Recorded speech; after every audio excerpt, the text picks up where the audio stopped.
Bueno, ahora que ya estamos en etapa postprandial, dejamos para este momento una presentación que me parece más que interesante, y ya que hemos logrado tener la comunicación y que esta esperamos se mantenga, tengo el gusto de presentar la próxima disertación, que va a ser a través de videoconferencia. Vamos a tener el gusto de escuchar al doctor Klaus Goriger. Él es médico anestesiólogo. Actualmente es el director médico de la empresa desarrolladora Rotem, y desde 1986 hasta el 2012 se desempeñó como anestesiólogo del Hospital Universitario de Essen en Alemania y generó numerosos aportes y publicaciones relacionadas con la utilización de la tromboelastografía.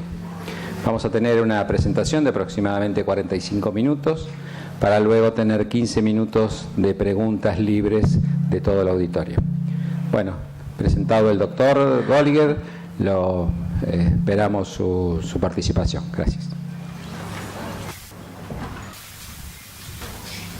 Okay, thank you very much. So it's a pleasure for me to be online connected to Buenos Aires and to have the possibility to talk about Rotem guided hablar disease acerca de management, este manejo results guiado of por published Rotem and ongoing studies. para el manejo del I sangrado, hope you can resultados de hear me estudios quite well. publicados y en curso. Espero que me escuchen You lo heard mejor already posible. about Se habrán escuchado my background, acerca de mi so that I've formación worked for profesional. 26 Yo years trabajé durante as a 26 senior años consultant at the como Department of consultor Anesthesiology senior and en el Intensive Care Departamento de Medicine at Anestesiología the y University de Hospital of Cuidados Essen. Intensivos So to en make el it short, the Hospital main Universitario conflict of de interest is Essen. of course Mis that since conflictos de July interés, desde 2012 julio de I'm the medical 2012 soy el director of médico TEM International. de la empresa internacional que produce este protocolo. Como podemos ver, las publicaciones de Rotem y este manejo guiado del sangrado de Rotem durante los últimos años, vemos cómo todo esto aumenta exponencialmente. En los primeros 5 años, desde el año 2004 aproximadamente, tenemos esta época de los pioneros. Solo 12 trabajos que se publican a nivel mundial sobre Rotem. En los siguientes 5 años vemos cómo aumenta, y en los últimos 3 meses incluso vemos cómo hay más de 60 trabajos científicos publicados con respecto al manejo guiado del sangrado por Rotem.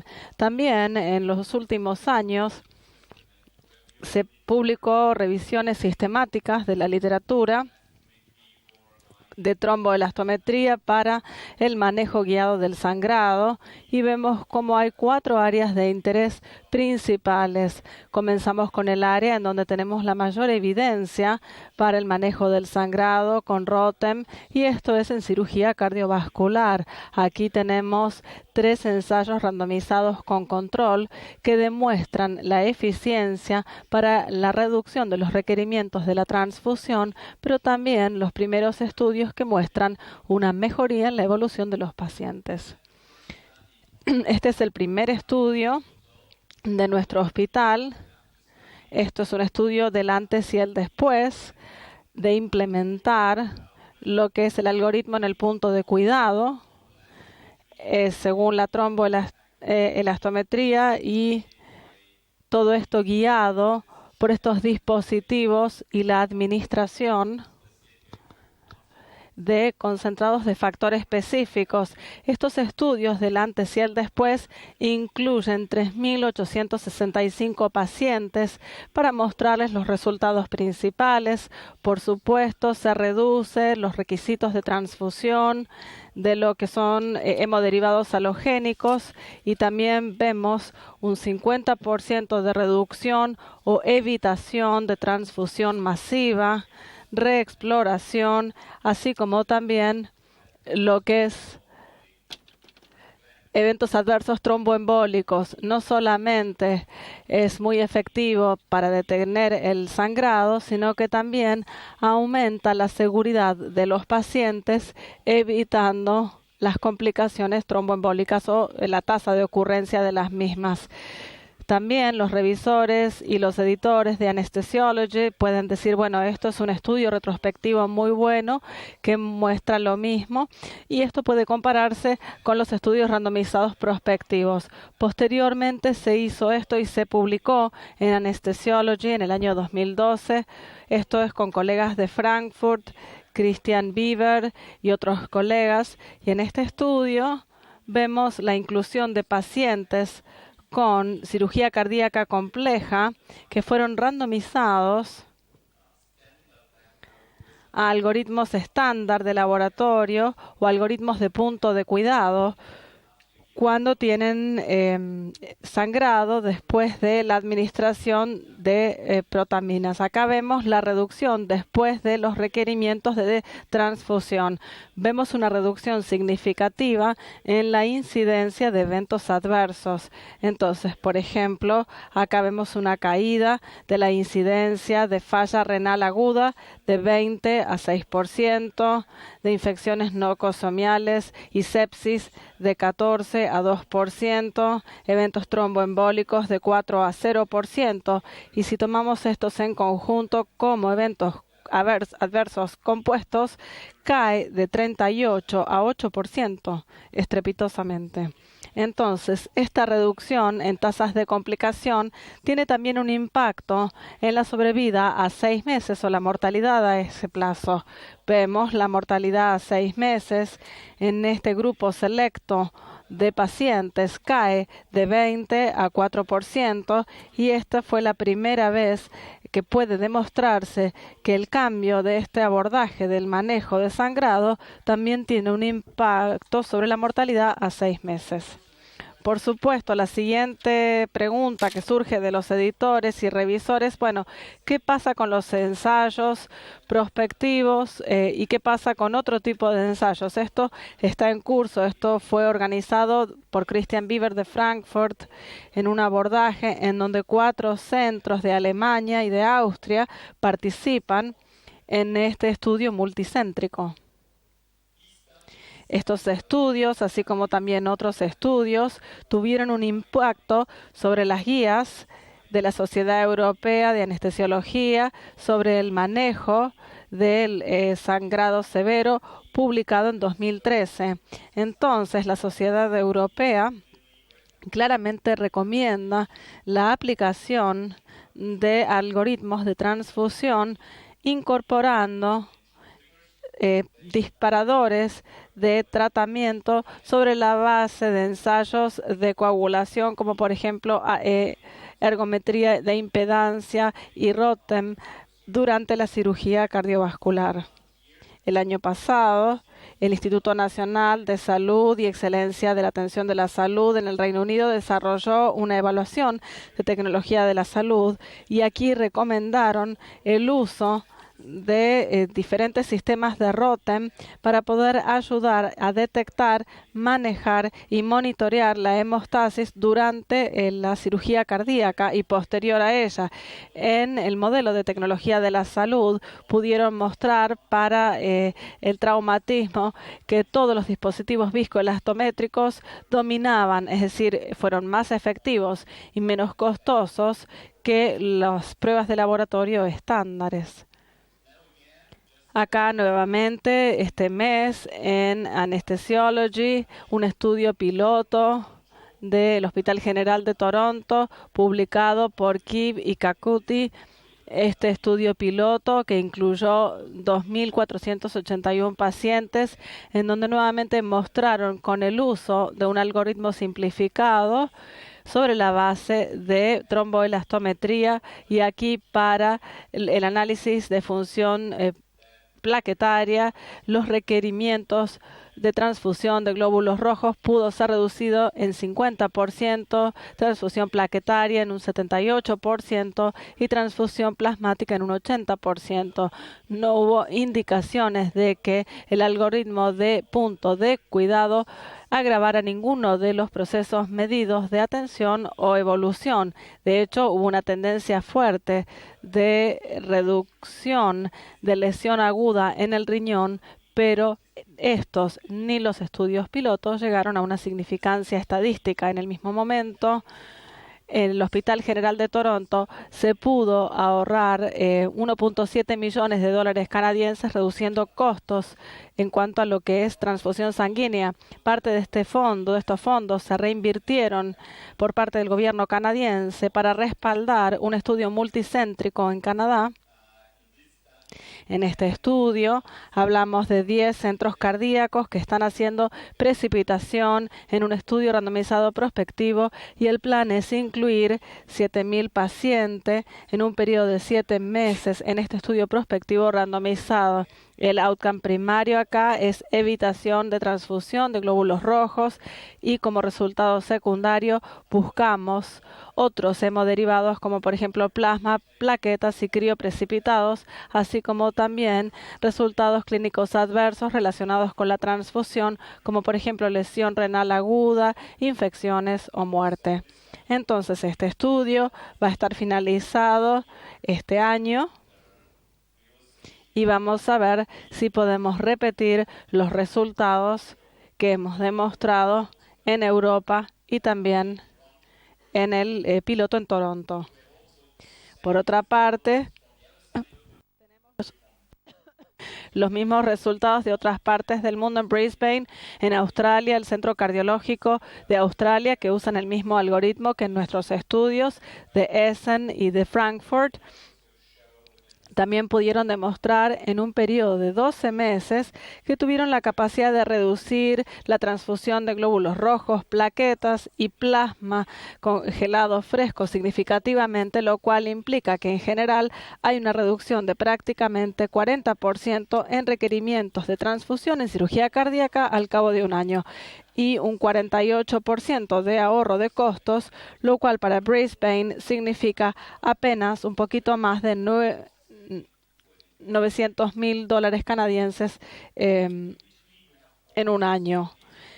También tenemos estudios de cirugía cardíaca pediátrica que muestra que la implementación de algoritmos en este entorno también da como resultado una reducción significativa en lo que es transfusión sanguínea, y a su vez también ayuda a ver cuáles son los patrones de transfusión en este entorno. El estudio de este año de Rumbling y Jepson en Gothenburg es un estudio retrospectivo, un análisis que también fue publicado de manera retrospectiva, randomizada, una colaboración entre Japón y el Reino y los Estados Unidos, y este estudio pudo demostrar de manera prospectiva, randomizada, en cirugía cardíaca pediátrica, que se tuvo la capacidad de reducir la pérdida sanguínea, la transfusión de glóbulos rojos, así como también la duración de internación en terapia intensiva en pediatría. También tenemos datos nuevos con respecto a nuestros nuevos dispositivos ROTEM, que se utiliza por impedancia simplemente como dispositivo multiplaquetario. Acabamos de finalizar nuestro primer estudio clínico que acaba de ser desarrollado por Petruchevich. Los primeros resultados de estos estudios muestran que estos resultados obtenidos por medio de estos dispositivos de ROTEM son bastante similares entre ROTEM y Multiplate. No hay tantas diferencias entre los dispositivos en los diferentes puntos de tiempo en cirugías cardíacas en adultos. Por otra parte, también es importante la capacidad de poder identificar un valor de corte para poder discriminar entre los sangradores y los no sangradores, y la diferencia más grande que puede detectarse en el momento es de 5 a 10 minutos después de la administración de protaminas.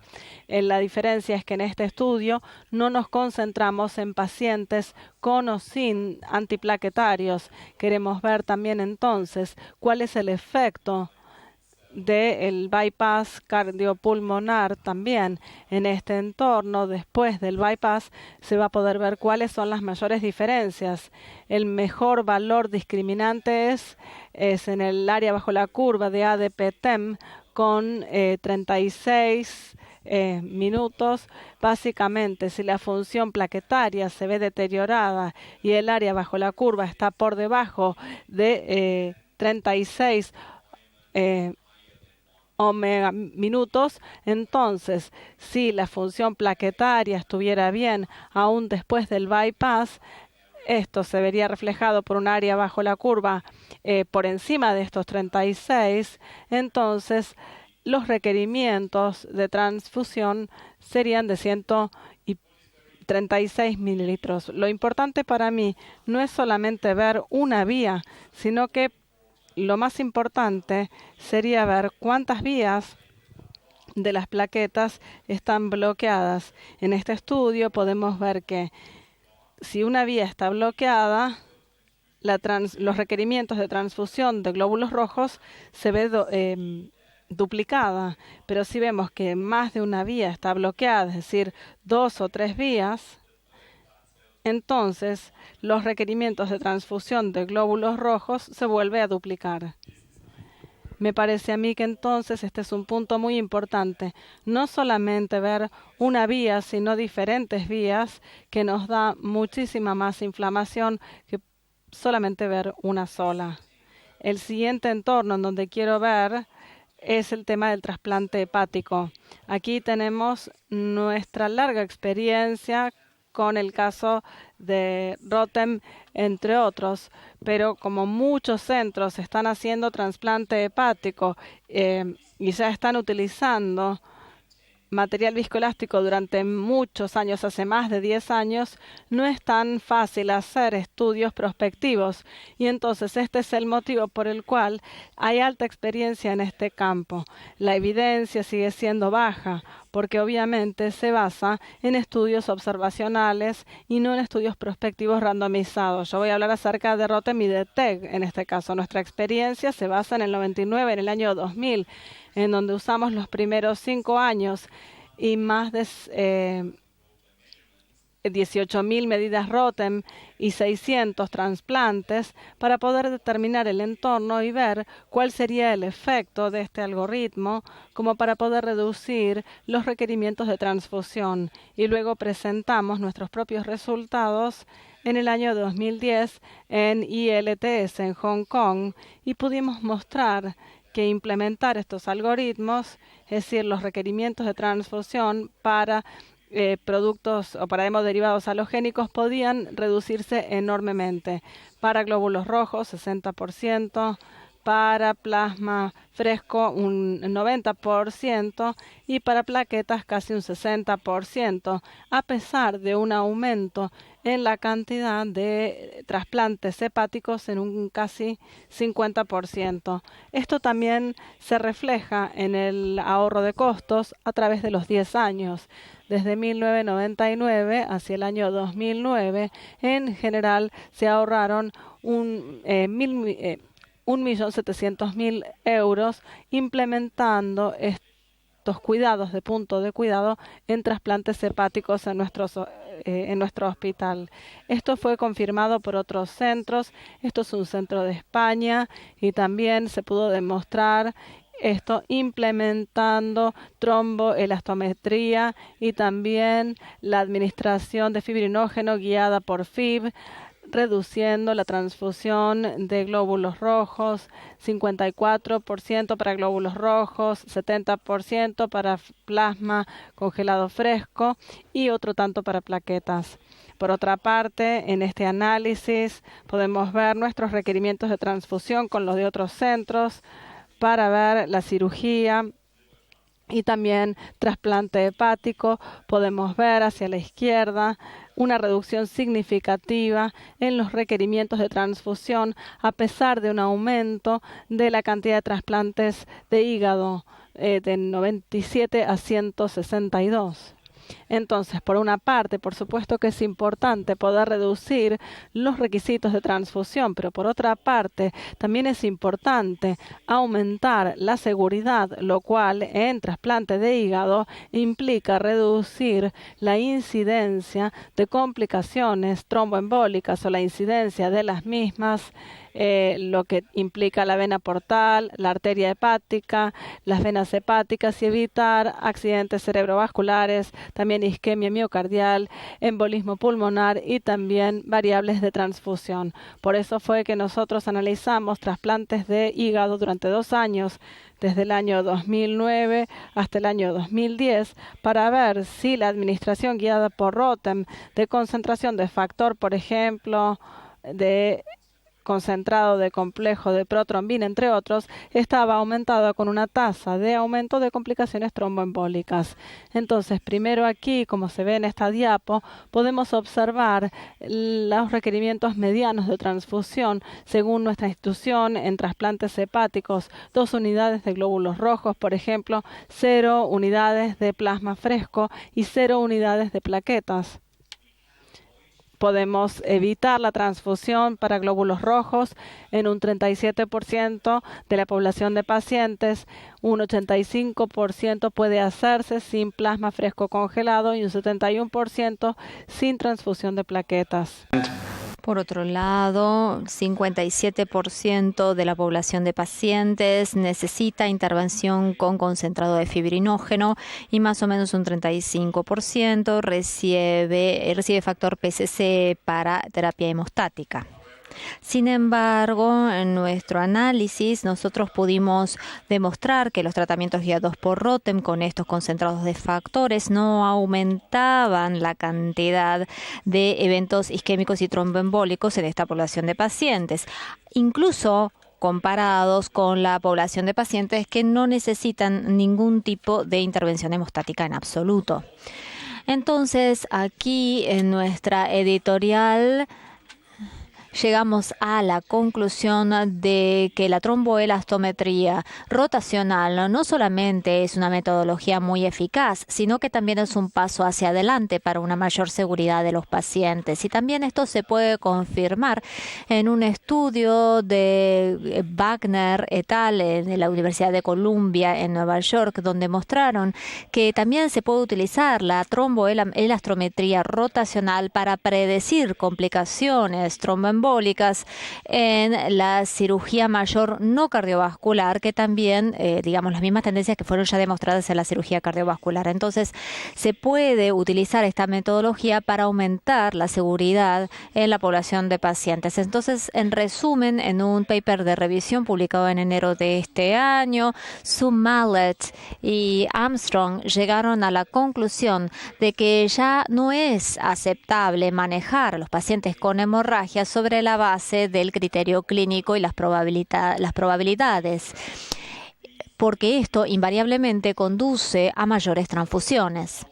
Entonces, también agregan que la evidencia se está acumulando que señale que los resultados de las pruebas del point of care da como resultado menos transfusiones, mejores resultados de pacientes y reduce los costos nosocomiales.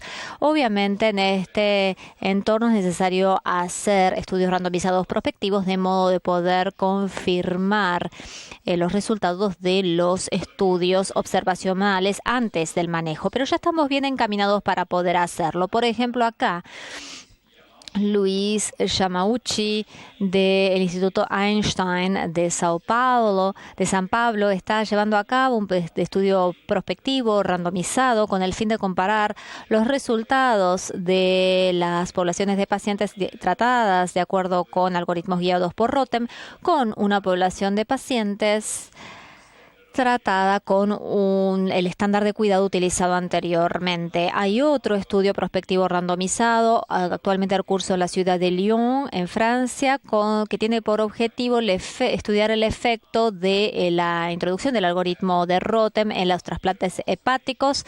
Esta es la primera parte. Este es un estudio observacional realizado por Luc Mazicot de Montreal. En esta población de pacientes trasplantados de hígado. Este es uno de nuestros estudios más desafiantes porque el criterio inicial, el baseline del Luke, es que ya en un 90% de los pacientes ha logrado evitar las transfusiones de sangre.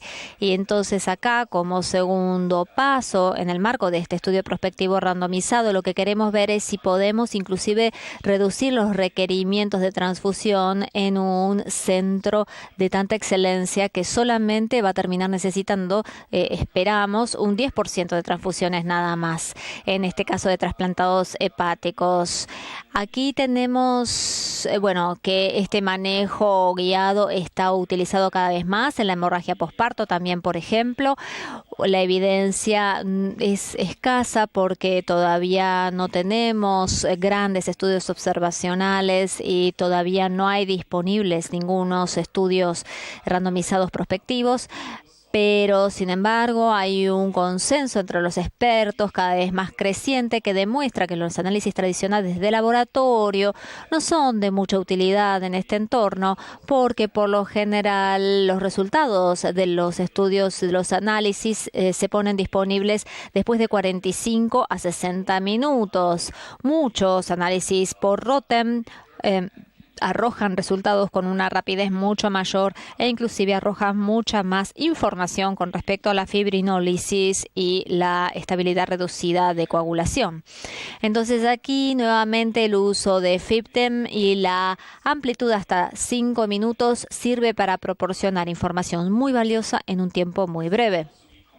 Esto también puede ser confirmado a partir de un estudio realizado por Peter Collins y Rafael Collis de Gales, publicado en Blood, en la revista Blood, el año pasado. Ellos mostraron que FibTem es un biomarcador rápidamente disponible y confiable que ayuda a predecir la progresión de la hemorragia en la hemorragia posparto, en el posparto.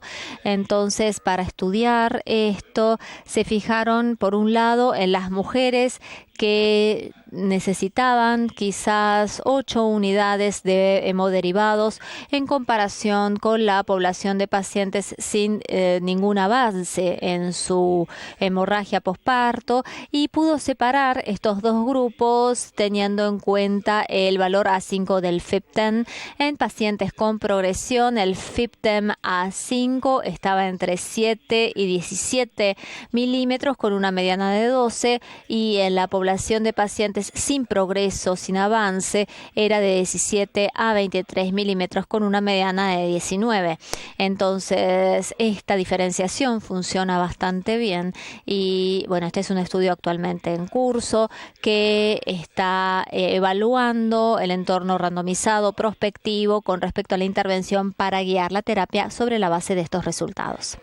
También el año pasado fue publicado un estudio piloto, no es prospectivo randomizado. Este estudio, realizado en Liverpool, incluyó a pacientes con hemorragia obstétrica mayor, con una pérdida de sangre estimada en más o menos 1.500 mililitros, y identificaron a las pacientes y incluyeron solamente a aquellas con un FibTem A5 de menos de 12 milímetros. Luego compararon un abordaje de paquete de shock 1-1-1 de glóbulos rojos, plasma y plaquetas, comparado con una terapéutica guiada por Rotem, más que nada basada en la administración de concentrado de fibrinógeno en base a el valor del FibTem A5.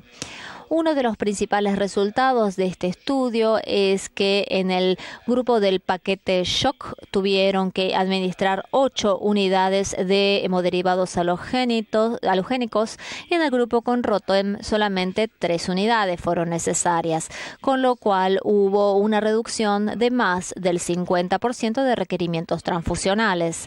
Si nos fijamos en el resultado clínico, la transfusión, la sobrecarga por transfusión condición podría llegar a ser evitada por completo, es decir, se puede reducir de 9 a un 0%. Además, la histerectomía posparto se reduciría de 14 a un 6%, pero esto no alcanzó un significado estadístico porque estamos hablando de un estudio piloto pequeño, pero estoy seguro que para todas estas mujeres con histerectomía posparto, esta se podría evitar y es un paso importante hacia adelante.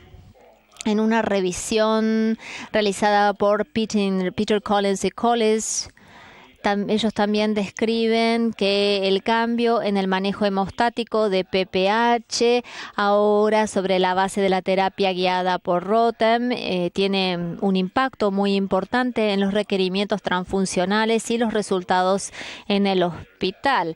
Ellos indican que hay evidencia que la tasa de edema pulmonar secundaria, PPH, histerectomía y la necesidad de hospitalización o de ingreso a la terapia intensiva se ha reducido gradualmente en los últimos 5 años. Sin embargo, tenemos que esperar los resultados del estudio Optus, un estudio prospectivo randomizado donde este centro es el líder, y esperamos tener los resultados de este estudio más o menos para mediados de este año. Sin embargo, Evelyn Lockhart es una experta en medicina transfusional. Han determinado que el hematólogo o el experto en hemostasia, que también puede ser el anestesiólogo o el experto, el médico de cuidados intensivos, tiene la oportunidad de hacer una diferencia entre vida y muerte para el paciente que está padeciendo hemorragia posparto masiva. El último entorno que quiero discutir con ustedes es trauma severo. Aquí nuevamente hay más evidencia, pero aquí también hay estudios grandes, prospectivos, randomizados que están faltando. Nos están faltando este tipo de estudios para poder tener una evidencia contundente. Sin embargo, el año pasado fue publicado un paper. Los autores fueron Callan Dowry y Rose Davenport de un centro traumatológico muy importante del Reino Unido, el más grande, y llegaron en este estudio a la conclusión de que la resucitación hemostática significa de la transfusión 1-1-1 no es ni hemostática ni resucitatoria en la hemorragia por trauma. La razón de esta conclusión se basó en los pacientes que recibieron el abordaje 1-1-1.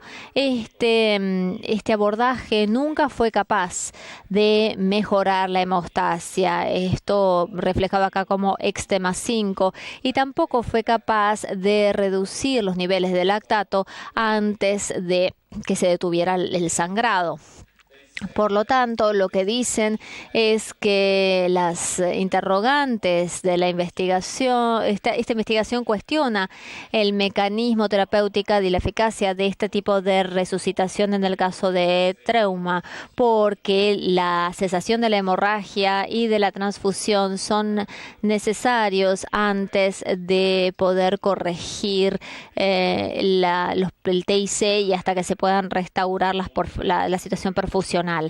La terapéutica guiada por Rotem, utilizando tromboelastometría e identificando los valores blanco, parece ser mucho más capaz de mejorar el manejo de la hemorragia y también mucho más capaz de mejorar los resultados en este entorno. Sin embargo, como ya se mencionó, es necesario contar con más estudios, sobre todo prospectivos randomizados, de manera de poder confirmar esto.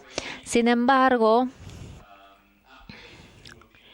en las directrices europeas actualizadas durante el año 2013, se recomienda claramente utilizar testeos o análisis viscoelásticos en pacientes con hemorragia por trauma, y si hay una disfunción, se recomienda la medición de la función de las plaquetas.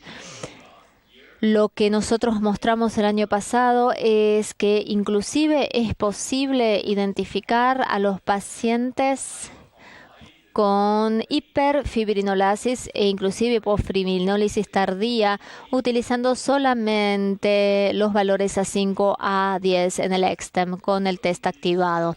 Entonces, en este estudio, donde 411 pacientes fueron incluidos con fibrólisis y la mitad de ellos estaban sin fibrilosis, el valor A5 era un valor predictivo de 72%, podía predecir si los pacientes iban a desarrollar fibrinólisis más adelante, y esto hacía que fuera posible utilizar parámetros precoces para tomar una decisión rápidamente a la hora de administrar o no drogas antifibrinolíticas.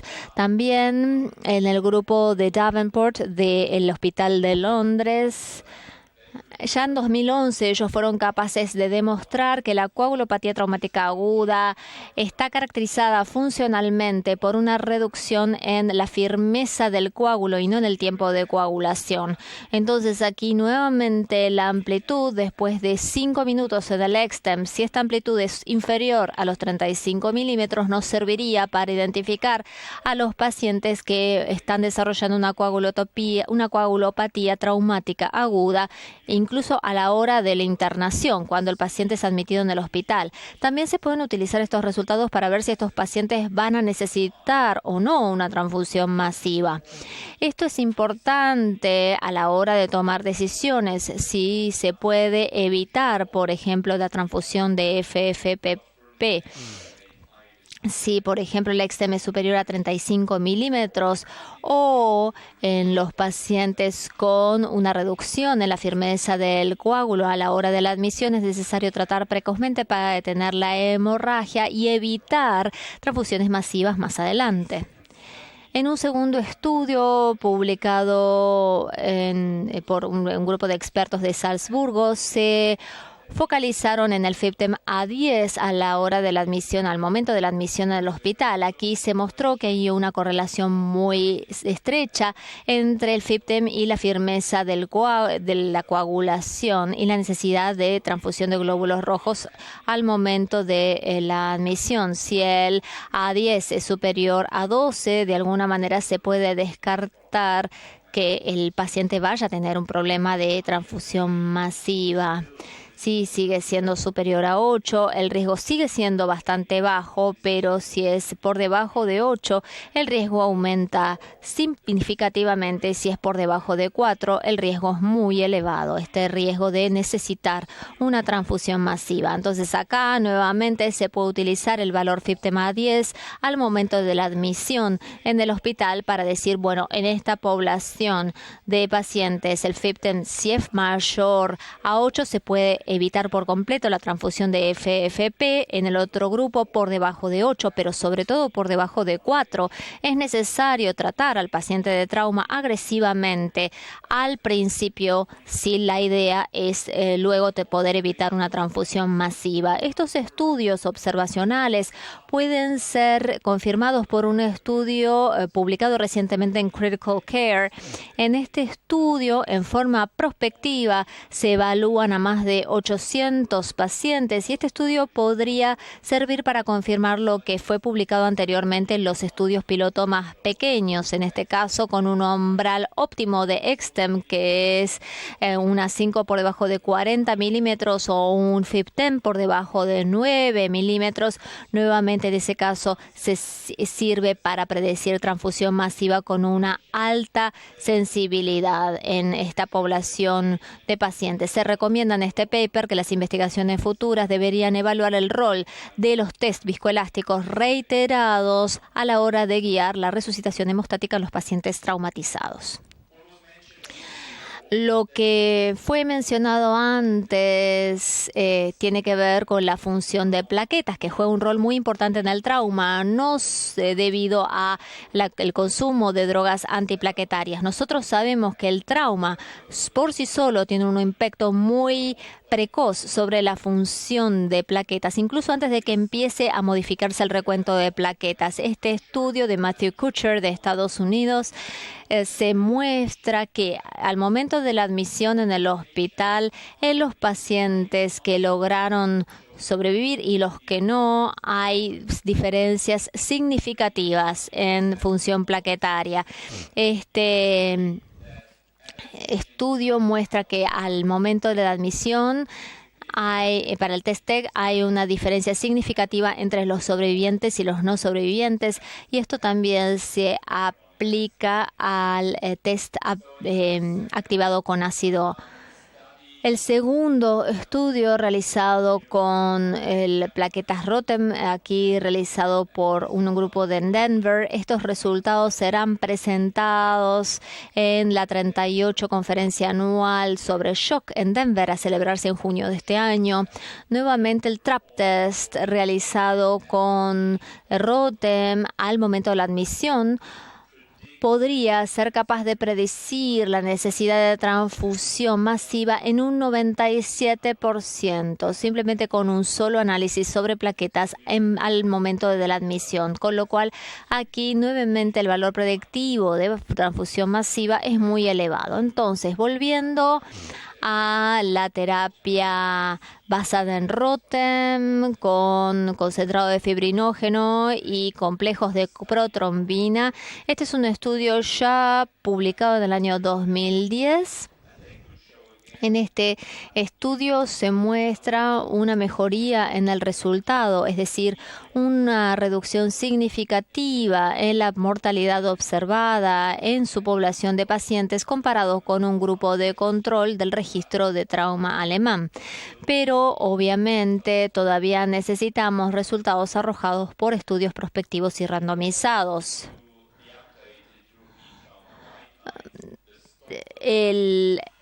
Como parte de las directrices nuevas europeas, se lanzó la campaña Stop the Bleeding, parar la sangre.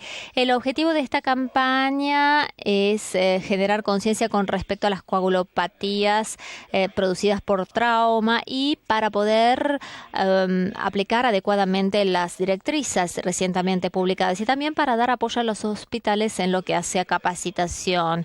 El objetivo de esta campaña entonces es reducir la cantidad de pacientes que mueren dentro de las primeras 24 horas de su llegada al hospital debido a una exsanguinación en un mínimo de un 20% dentro de los próximos 5 años.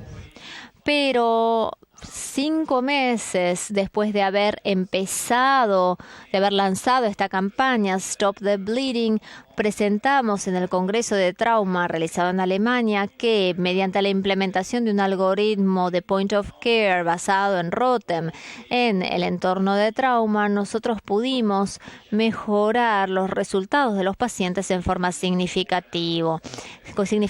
Este es el antes y el después.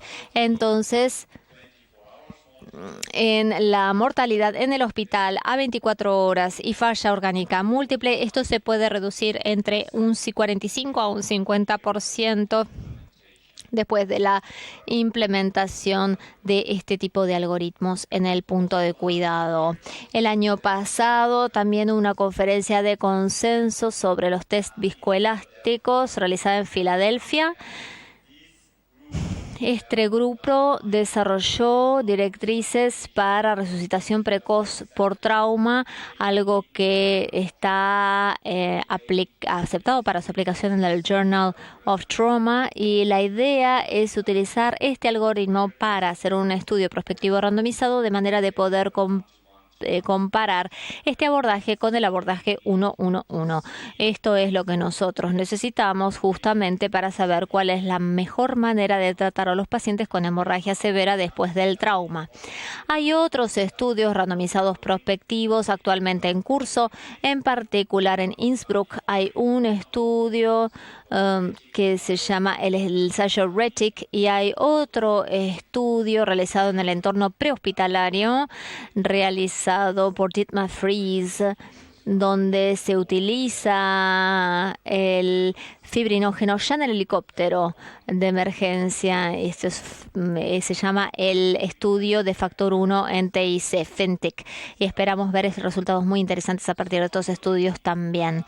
Por último, simplemente les voy a mostrar 2 diapos provenientes de las directrices de práctica para manejo de sangre perioperatorio, publicado recientemente en la revista Anesthesiology. Esto es de la Sociedad Americana de Anestesiología. Para mí fue una sorpresa bastante grande porque estas directrices difieren significativamente de las directrices que las precedieron, publicadas en el año 2006. Se focalizan en 3 cosas. En primer lugar, el riesgo de las transfusiones y la importancia de evitar las transfusiones en la medida de lo posible. En segundo lugar, recomiendan un uso más intensivo de terapias farmacológicas de manera tal de minimizar las transfusiones, incluyendo la aplicación de drogas antifibrinolíticas, pero también concentrados de factores, concentrados de fibrinógeno y complejos de protrombina, incluso aunque sea un uso fuera de prospecto en Estados Unidos. Y por último, proponen el uso de algoritmos de transfusión, sobre todo aquellos que se basan en los test viscoelásticos.